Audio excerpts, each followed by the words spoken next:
And so, as we've heard from today, for so many people, that everyone's had a pivot in their life, whether that's due to health or family reasons, or just maybe passions where they lie. And as amazing as we know everyone's career is, I think it's important that people don't define who they are and their self-worth just from that job title, because that can definitely be very harmful, actually, to your own self-esteem later down the road. So let's go to the next slide.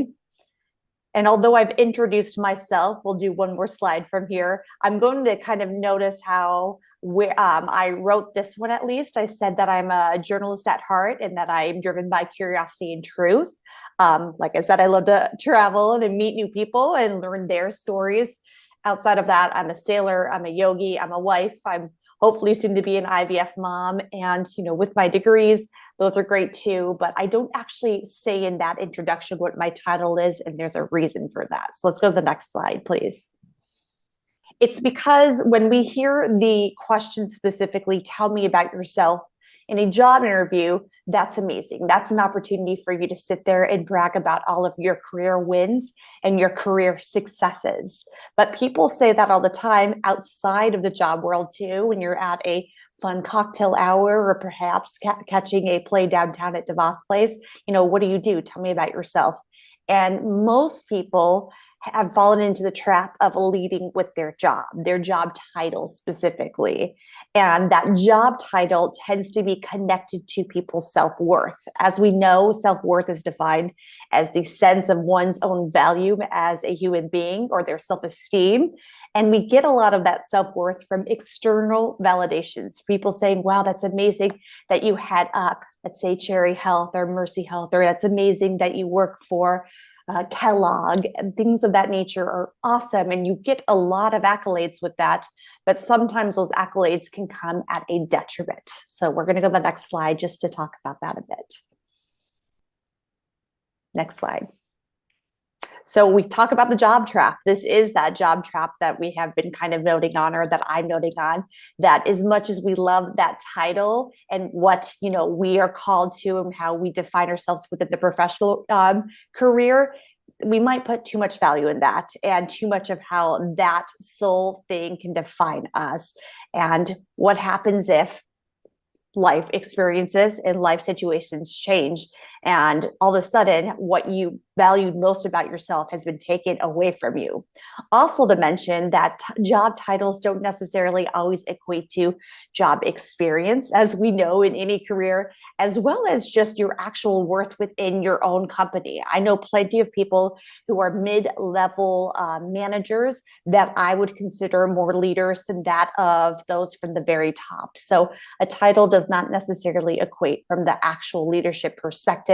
Specifically in each of your careers, we've seen plenty of people that have failed upwards, and we have also seen plenty of people that just have not progressed for whatever it may be. They took some time off to take care of their ailing parents or to take care of their young child, and that has stagnated the general projection or trajectory of their career. So if it's all taken away, then what do you have? Next slide. I am what I do. That's what most of us actually say. That's how we define ourselves. And although there's something beautiful about that, I would say that, again, it's an issue. Instead of saying I am an anchor and a reporter at Wood TV, yes, that is my current job, but I actually identify as a journalist, and that's for a reason, because it's not drawn to or tied to one specific company or a job title. So next slide is when we say it's taken all away. All of a sudden, you're going to start spiraling. I know a lot of women, myself included, when my job title was taken away for a bit, that I spiraled. I thought that that's all I was. To a certain extent, I was 10 years into the career. I had made it to a large market. I had a decent kind of degree behind me. And this is how I defined myself. And yes, I actually had, I had the benefit that while I was dating someone, I was still very much not settled down in my own personal life, which is a benefit, but a detriment as well, because I really put all of my time just into that space. And for me, when I was working at a station here in town, as we went for contract negotiations and to re-sign, as so many ladies know, we have non-competes. And while I was not planning to reside at that station at the time, I had plenty of meetings with who was now the former news director at Wood TV. And my initial thought was to be at Wood 6 months later, once my non-compete had run out. That was the plan. We had gone and done plenty of lunch meetings. We were in the process of signing some type of unofficial deal as we were going through it. And to be honest, my previous company kind of disparaged my name, and that was hard. And it was pre-Me Too. So it was really hard to have me and a whole bunch of women feel heard or believed. And it really caused me to spiral because I had always been known and seen across town as this person who had this anchor title position and had been emceeing events. And all of a sudden, all of that had been what I felt like taken away from me. And I was having trouble because at that point, I was married to my husband or perhaps engaged, and moving wasn't necessarily an option because that's the easiest way for me to just jump markets because he has stepkids and we wanted to be in this area. And it took me about a year and a half to find kind of what my next steps were and to a certain extent, kind of regain my own personality and my own self-esteem, as well as to kind of write my name because I had to sign an NDA. I was not able to talk too much about it, but I had to prove with my own actions why I was worth taking a chance on and why I was someone that you would want on your team, which is where I go to my book recommendation now. There's been so many books, and most of those books recommended today I've read, and I would definitely encourage you guys to read them as well. But the book that I've read before and that I circled back to in that time of my own spiraling in despair was called The Four Agreements. It's about a 90 to 100 page book. It's very easy to read, a very quick read. It's by Don Miguel Ruiz. And it's about just the four agreements you need to have with yourself and in life to succeed, and not just professionally, but personally. I circled back to that book and those four agreements. I'm going to go ahead and just give you the spoiler alert, but you should sit there and read them at some point, is to be impeccable with your word, to always try your best, to not take things personally. And I wrote down the fourth because I always forget it. Excuse me. And to not make assumptions. Now, I definitely would like to say that I took things personally for a while, and it was a personal issue that my name was sullied because other people were trying to protect themselves. And all I could do is do my best by kind of forcing myself back into the field in a different way. I had been in TV for 10 years at that point, and all those TV doors were closed at that time. And so I had to go back to, is it TV that I love? The job title, or is it just journalism at its heart? Meeting people, storytelling. And that's what it really was in the end. So I started working lots of freelance jobs, and I was able to kind of nudge my way in and become actually the news director at Wood Radio, which was a blessing. But it took a long time for me to kind of shed that layer of kind of bitterness that I had towards my previous station, and just to rebuild my own reputation by being impeccable with my word, by showing up, by not making assumptions, and really having to work with lots of personalities and to not take things that they said or even how they reacted personally. So it was definitely for me the natural kind of learning lesson that life had to teach me, because I was putting way too much of my worth in just that job title and not enough of my worth in just who I am as a whole. So let's go to the next slide so we can make sure that we understand where we should be finding our self-worth, not just in that title. And a lot of that lies in your passions and in your hobbies, your relationships, your communities, networking, what you do off the clock, what you do, who you help off the clock, whether that's sitting down with someone, mentoring them, building them up, or even just going to volunteer at the Humane Society, not having to post it online, not having to get everyone at work to join you, but to just kind of bring yourself back to where you were as a kid, what brought you joy, those good things, and making sure that you don't lose sight of that. Specifically, I know for a lot of us who have worked in higher executive levels, the job can get much busier when you go further up, and there's a lot of your task and then management of people. And all of a sudden your day feels like you have 36 hours that you have to fit into 8 or 9. But it's important too, once you are off the clock, to really make sure you're looking at improving your own self-growth and self-improvement. And you need to contribute to things outside of work that inspire you, to make sure, again, that you're not putting all your eggs in one singular basket. And that basket, for me at that time, was my job title, which, again, as we know, when it gets taken away, it can really humble you, to say the least. Next slide.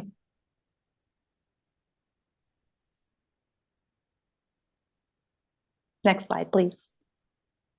I mean, this is very simple to say, but just don't drink your own job Kool-Aid.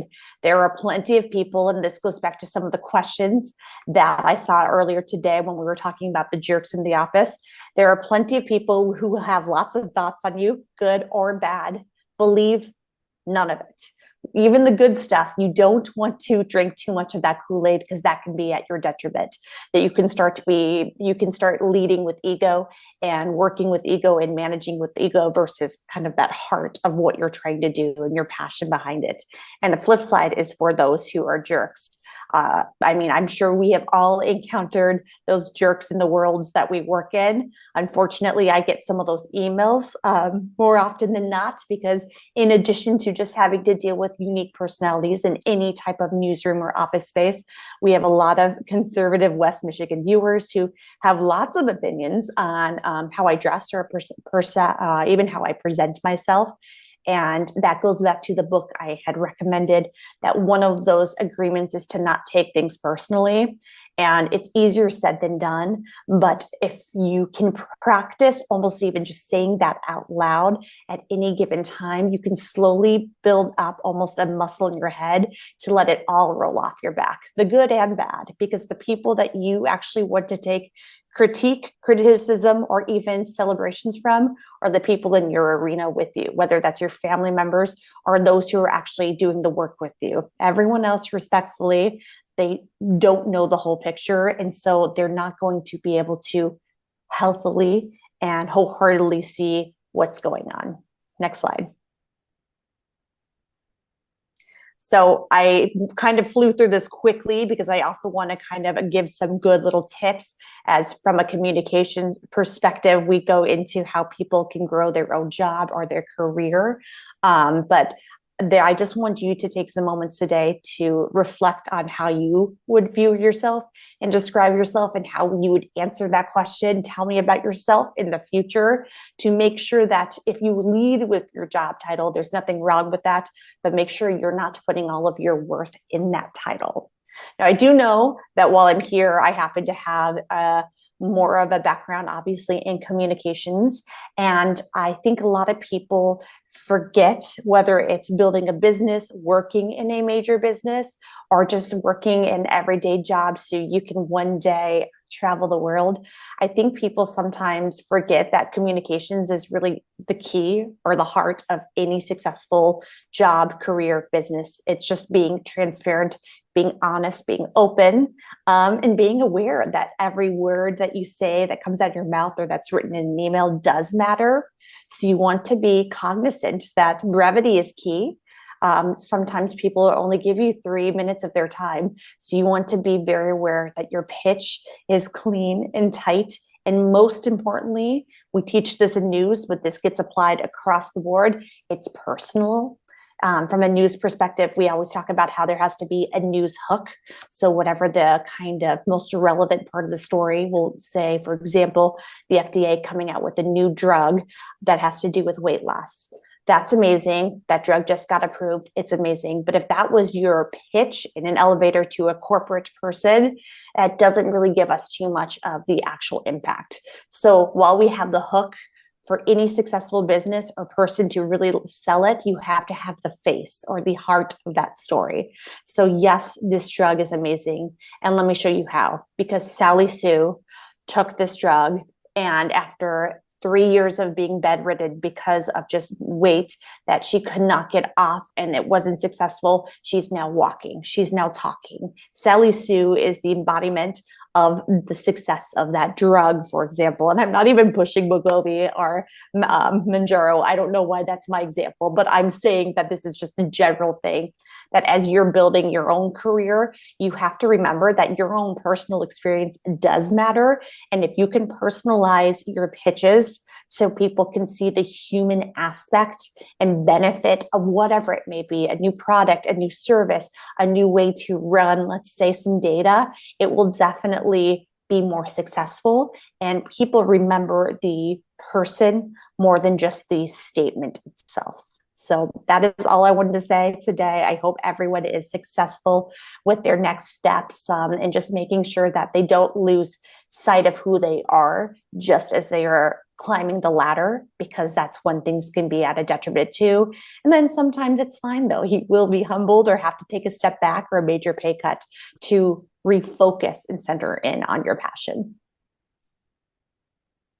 Well, Meghan, thank you so much for sharing your story. And yes, and please keep those questions coming into the chat.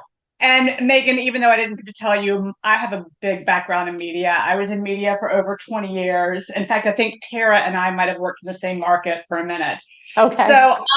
So I started with a fun question. I love all the stories of local media non-competes. I had a friend that once received a letter from an attorney when somebody randomly answered the desk phone at her old cubicle while she was in Paris waiting out the non-compete. Okay. So I have all the fun stories to tell. Yes. So, yes. Let's go to this question from Rachel. And Rachel says, can you talk about job loss and friendships? When I lost my radio glamour job with concert tickets, photos with celebrities, my social circle changed dramatically. Yeah. First, I'm sorry that happened to you, because no matter what, job loss is hard. And even if you were much healthier than me with putting more of your eggs in different baskets, it still is a humbling experience. I'm also sorry that those friends all of a sudden weren't opening the door or answering your calls. I'd like to say, though, that those that aren't friends, I think that unfortunately we as society, we say friends almost too loosely now. Those are acquaintances or people that you kind of work with. People are attracted to the sexy jobs, to the sexy titles, the doctor, the lawyer, the head of management. Those are very attractive to people, and people are inherently always trying to better themselves and maybe even kind of get themselves one up, and they will use people. And that's all right if there's something outside of just a transaction. It feels like that felt like a transaction, and that is very hard to see. It's a gift, which is really unfortunate to say and kind of confusing sometimes, but people showed you who they are. And so even if you go back into a glamorous job ever in the future, you'll have to remind yourself. And again, something that's also, I think, a mistake that a lot of us make very early on in our careers, and it's probably because we're all putting our head down and just really trying to pound the pavement so we can succeed, we can grow, is that our friendships are pretty much just within our workplace. There's something nice if you find one or two friends in your workplace that you can truly kind of leave the job and talk about other things with.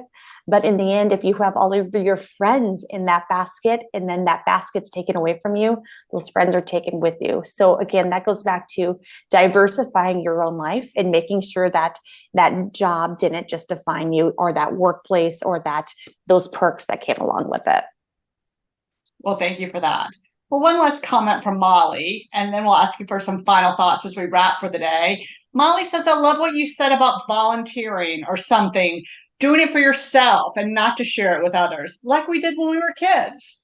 Yeah, and I forget which book I just read.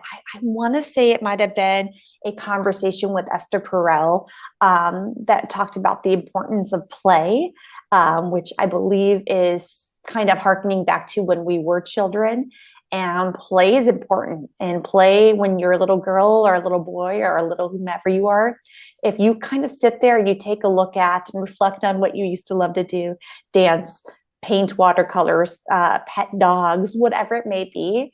It's interesting that when you return to those hobbies, whether it's one-off or every once in a while, how fulfilled you feel again. And again, that goes back to just kind of the world that we live in. We can get so boggled down with having to check so many boxes and to complete our own kind of laundry list of things, or even someone else's if we're working for someone else, that we forget who we are outside of that. So yes, I do think that it's important to volunteer, play, whatever it may be. And also don't look for the accolades with it. I know people who volunteer just for the sake of volunteering, which is fine, but they are checking a box versus getting the passion out of it, or that kind of emotional reward that you do when you're doing it genuinely.